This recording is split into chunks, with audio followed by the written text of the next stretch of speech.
युद्ध सिर्फ मिसाइल चलाने से नहीं जीता जाता, बल्कि इस बात से जीता जाता है कि आपके पास अब कितनी मिसाइल्स बची हैं और आप उन्हें दोबारा कितनी जल्दी बना सकते हैं।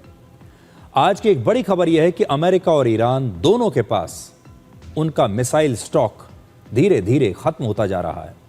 एक रिपोर्ट के मुताबिक इस युद्ध के पिछले 138 दिनों में सबसे ज्यादा नुकसान ईरान को हुआ है। ईरान की लगभग 50% बैलिस्टिक मिसाइल्स और लगभग आधी मिसाइल लॉन्चर्स नष्ट हो चुके हैं। मतलब ईरान की आधी मिसाइल्स खत्म हो चुकी हैं। वैसे ईरान के मिसाइल और हथियारों को लेकर किसी के पास कोई पक्की जानकारी नहीं है कि उनके पास कितनी मिसाइल्स थीं और कितनी हैं। अमेरिका के थिंक टैंक लगातार ये दावा करते रहे हैं कि ईरान के पास लगभग 4000 से लेकर 6000 मिसाइल्स थीं, लेकिन वर्ष 2024 से 2026 तक ईरान लगभग 2500 मिसाइल्स इस्तेमाल कर चुका है, इनसे हमले कर चुका है। मतलब उसके 2500 मिसाइल्स तो खत्म हो चुकी। अब अगर उसके पास 4000 मिसाइल्स थी तो आप सोचिए आधी से भी ज्यादा मिसाइल खत्म हो चुकी हैं। यह भी हो सकता है कि ईरान के पास इस समय भी अनुमान से कहीं ज्यादा मिसाइल्स बची हों, क्योंकि जो अलग अलग थिंक टैंक्स होते हैं जब ये अपनी रिपोर्ट देते हैं तो इनकी रिपोर्ट्स में तो यही आता था। कोई कहता था ईरान के पास 3000 मिसाइल्स हैं, कोई 4000, कोई 6000 कहता था। लेकिन हो सकता है कि ये सारे एस्टिमेट गलत हों और ईरान के पास इससे कहीं ज्यादा मिसाइल्स हों, क्योंकि अगर वो 2500 मिसाइल्स अपनी इस्तेमाल कर चुका है, इसके बाद भी वो मिसाइल इस्तेमाल करने में कोई कंजूसी नहीं कर रहा। ईरान के पास सिर्फ मिसाइल्स का होना ही काफी नहीं है।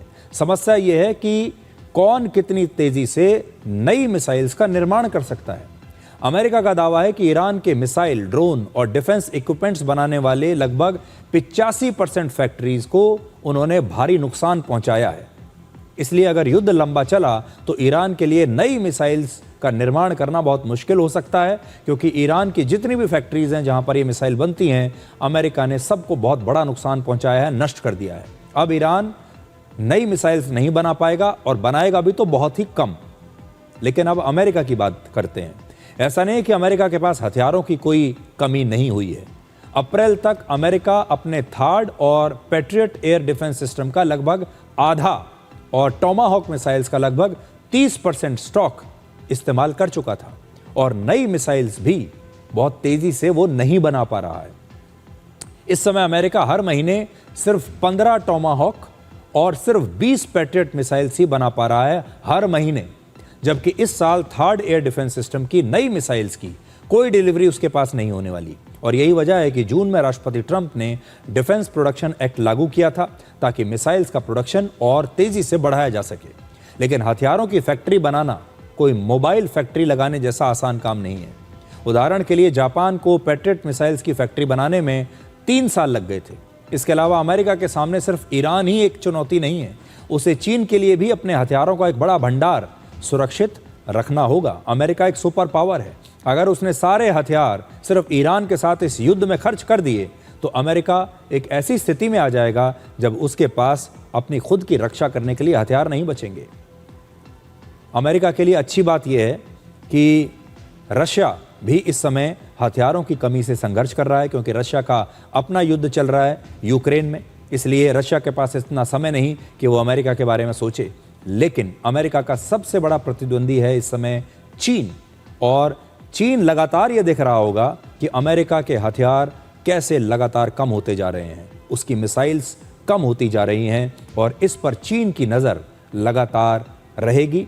और अगर ऐसा हुआ तो अमेरिका की जो अपनी खुद की सुरक्षा व्यवस्था है, उसका अपना जो सुरक्षा कवच है, ये भी बहुत कमजोर हो जाएगा।